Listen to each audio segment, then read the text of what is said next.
Bugün böyle izlediğim, takip ettiğim YouTuber'lara ilgili bir video yapacağım. Çocukları çok güzel. Allah'ım, çocukları çok güzel. Çok güzel. Şeker parçası ya. Böyle Cạnh tranh không phải là điều tốt, không cần thiết phải như vậy. Hãy tận hưởng thiên nhiên và vẻ đẹp của Việt Nam.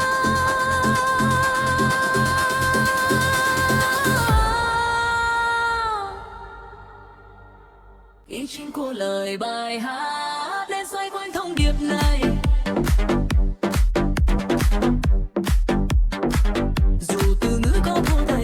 Aman Vietnam'ın ovasına Bambici Usta gelmiş.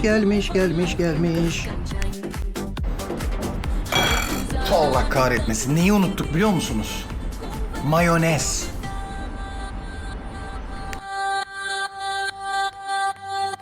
Cạnh tranh không phải là điều tốt, không cần thiết phải như vậy. Hãy tận hưởng thiên nhiên và vẻ đẹp của Việt. Hani bu öneriyi sakın böyle bir ukalalık olarak anlamayın. Hani 1000 tane abonen var, sen kimsin ki, şu bu falan filan. Hiç alakası yok. Ben bir izleyiciyim. Uzun zamandır yurt dışı kanallarını da takip ederim. Yani yurt dışından yayın yapan YouTuber'ları takip ederim. Yani benim şöyle bir ölçütüm var dostlar bunu seçerken. Eğer ötekileştiriyorsan ya da böyle nasıl anlatayım, hakarete varan ve böyle kendi kibirin, işte dini, milli ya da her neyse kibirinle diğerlerini farklılaştırıyorsan, ötekileştiriyorsan ben o kanalları takip etmem. Onun dışında gerçekten de yani benim takip ettiğim kanallarda o insanın o kalbini hissetmem gerekiyor. Öyle çatıştırıcı, hele kadınları, farklı cinsiyetleri, ötekileştirici, yani o tip şeylerden ben hiç hoşlanmıyorum. Anında kapatırım. Çünkü beyni temiz tutmak lazım. Yani beyni temiz tutmak, dünyayı temiz görmekle alakalı. Zaten yeterince olumsuz şeylerle karşılaşıyoruz. Sisteme baktığımızda, dünya sistemine baktığımızda savaşı, şusu busu, korkunç şeyler yaşanıyor.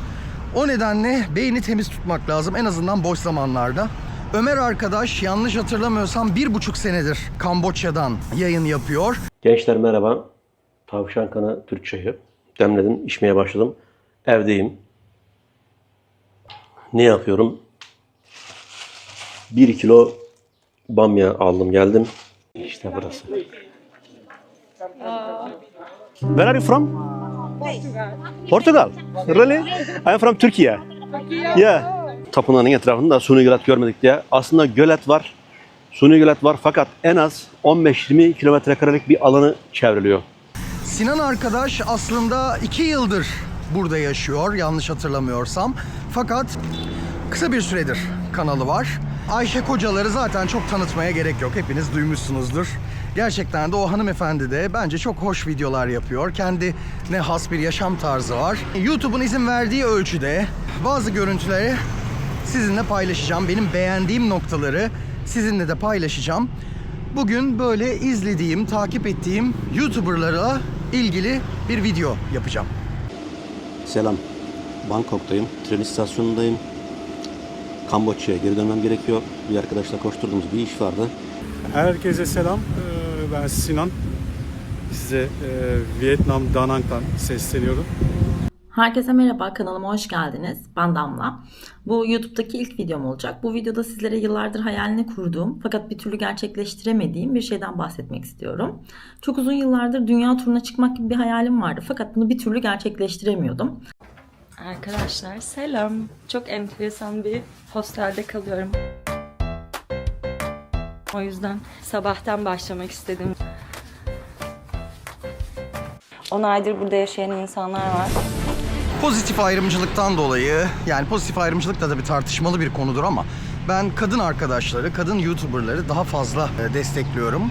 O nedenle de Ayşe ve Damla, bu iki arkadaşın kanallarını takip etmeye çalışıyorum. Bu bahsettiğim isimlerin hiçbirisiyle tanışmıyorum arkadaşlar. Yani onu söyleyeyim. Yüz yüze tanışmıyorum. Ayşe ve Damla arkadaşların sadece 1-2 kere çok az miktarda yorum yaptım. Sinan ve Ömer arkadaş ise bu iki arkadaşla yine aynı şekilde sadece yorum yaptım. Ömer arkadaşla da 1 ya da 2 kere Facebook'ta mıydı, Instagram'da mıydı, ikisinden birinde bir mesajlaşmamız var. Fakat bu ikisiyle, yani Ömer ve Sinan arkadaşla çok yüksek ihtimalle bir süre sonra tanışacağım.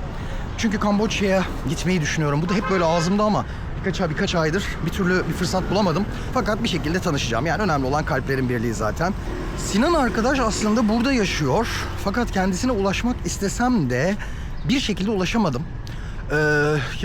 Bu videoyu izliyorsa ne olur? Benim bu kanalın bir Instagram'ı var. Son harfi yanlış hatırlamıyorsam i yok. Yani Tembel Gezgin Instagram. Oradan beni eklesin ve bir mesaj yazsın da artık şöyle bir kahve içelim ya. Aynı şehirdeyiz. O yüzden de çok da hoş olur, güzel olur. Öyle. Aklınıza haklı olarak şu gelebilir. Yani sen kimsin ki YouTube kanallarını eleştirecek? İzleyiciyim. Yeterli cevap bence. Evet, hangisinden başlayalım? Kadın arkadaşlara öncelik verelim. Damla Hanım'dan başlayalım. Hemen patlıcanlı bir pasaj gibi yerler var. Buralarda seçenekler çok fazla. Böyle DJ'lerin olduğu çok güzel mekanlar da var yine. Damla Hanım bildiğim kadarıyla bir süre yurt dışında kaldı. Tayland'a, Vietnam'a, bu Hindoçin'e, bazı ülkelere o da geldi. İlk çıkışı yanlış hatırlamıyorsam uçaklaydı. Lütfen eğer bir yanlışlık olursa düzeltin mesajlarda. Sonrasında bir süre yurt dışında kaldıktan sonra da Türkiye'ye geri döndü. Şimdi Türkiye'de videolar yapıyor. Yine çok güzel, hoş videolar yapıyor. Göbekli Tepe'ye, Urfa'ya gitmiş. Merhaba, kanalıma hoş geldiniz. Şimdi Göbekli Tepe tarafındayız. Şanlıurfa'da Göbekli Tepe'ye geldik. Videoyu hemen çok kısa bir yürüyüşten sonra başlatacağız orada. Adıyaman'a gitmiş. Yemekler tanıtıyor. Tarzı gayet güzel, gayet olumlu. Hiç kimseyi ötekileştirmiyor. İnanılmaz derecede böyle bir efendilik var. Bu söylediğim 4 isimde de bunlar geçerli. İkinci isim Ayşe Kocalar. Ayşe Hanım, yanlış hatırlamıyorsam Afrika ile başladı dostlar. Uzun bir süre önce. Hayrola, nereye gidiyorsunuz böyle? Aç kapıyı Veysel Efendi. Mahmut Hoca'nın emriyle Uganda Cumhurbaşkanı'nı karşılamaya gidiyoruz. Baş üstüne. Bir şey eksik.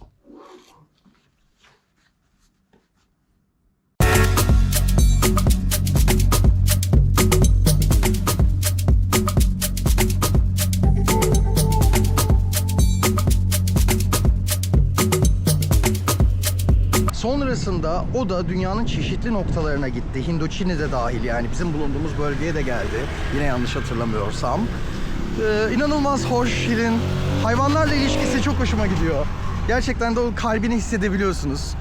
Yani gerçekten de kalpten bir biçimde bir hayvan sever.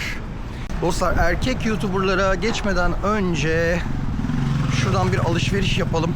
Ben normalde bugün bir video çekmeyecektim aslında. Ama asansörde inerken, yani kameram genelde çantamda zaten. Asansörde inerken aklıma geldi. Bakalım, yani YouTube'a atıp atmayacağımı bile bilmiyorum. Yapıp yüklemediğim bir sürü video var. Bunu yükleyip yüklemeyeceğimi bilmiyorum. Bakalım, izliyorsanız yüklemişimdir. Vietnam'ın Fransa'dan kalma kültürü arkadaşlar.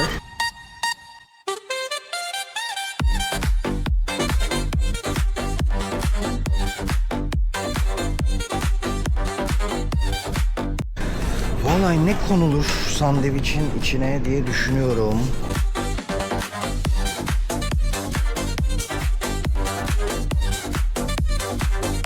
Domatesi bulamıyorum ya. Domatesi nereye koymuş olabilirler? Elmaya gözüm domates olarak gidiyor. Bakar mısınız kıpkırmızı elmalar? Đang xoay quanh thông điệp này, dù từ ngữ có thể thay đổi,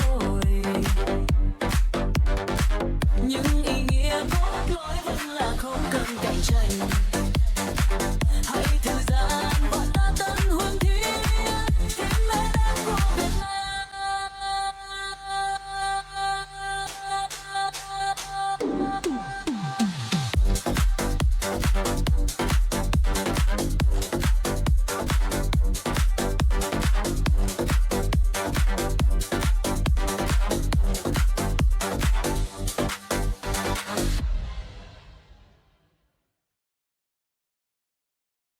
Evet, markette tahmin ettiğimden fazla kaldık dostlar.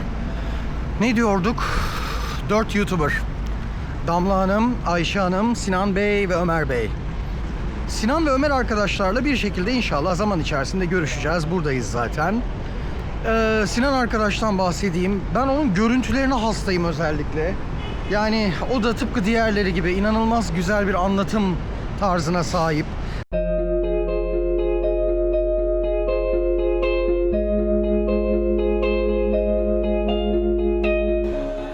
Ho Chi Minh City'nin bu en büyük antikacılar pazarında her objenin bir hikayesi var.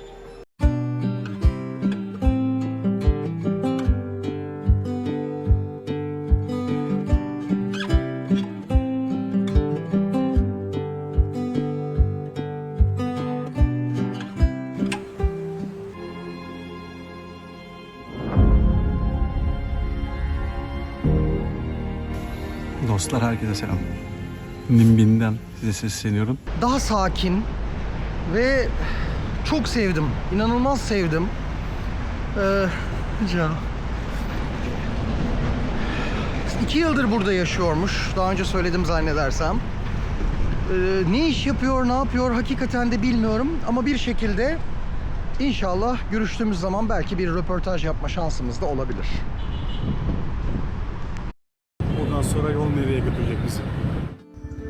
Bana Hills, Da Nang şehir merkezinden yaklaşık 30-35 kilometre uzaklıkta.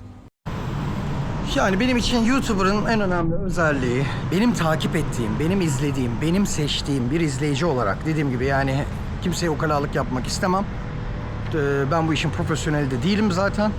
Zaten benim işim de değil. Öyle bir sahiplenmem de yok. Yani zevk için takılıyoruz. Hoşuma gidiyor. Bir sürü aboneyi göndermişimdir arkadaşlar. Yani aboneleri de seçiyorum çoğunlukla. Böyle illa beni eleştirmemesi falan değil. Dilediği gibi eleştirebilir. Belli bir edep içerisinde ama. Bir de o eleştiri yani ya insanların bilinci genellikle düşük olduğu için eleştirdiklerini zannediyorlar ama bazen böyle farklılıkları kötüleyecek şekilde, farklılıklara neredeyse hakarete varacak şekilde bunu yapıyorlar ve buna eleştiri diyorlar. Eleştiri bu değil. Eleştiri bu değil. O yüzden de ben genel itibariyle kendi YouTube takipçilerime seçiyorum.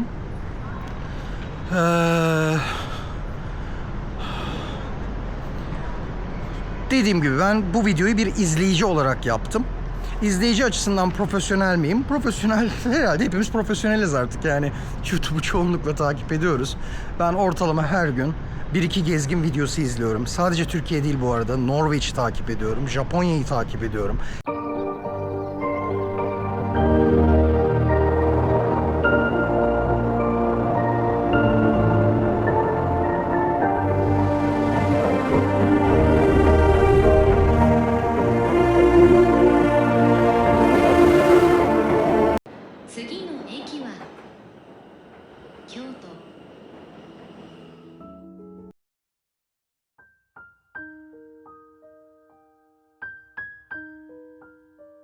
İnanılmaz bir tarz farkı var. Yani kültürünüz YouTube'a gerçekten de yansıyor. Yani Türkiye izleyicisi için konuşursak eğer, ki bu bir parça Vietnam izleyicisi de öyle, bizler YouTuber'larla bağ kuruyoruz.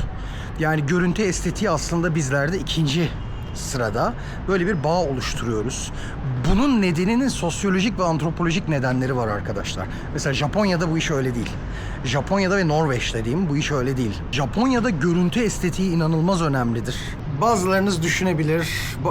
Seninle aynı işteler, neden onların reklamını yapıyorsun? İşte rekabet, şu bu falan filan. Arkadaşlar ben dünyaya o şekilde bakmıyorum. Yani birincisi zaten bu işi çok fazla ciddiye almıyorum. İşi ciddiye alsam bile ben rekabetle dünyaya bakmam. Rekabetle, kıskançlıkla, başkalarıyla yarışmakla dünyaya bakanlar mutsuz olmaya mahkumdur. Hayatları mutsuzdur, dışarıdan nasıl gözükürlerse gözüksünler.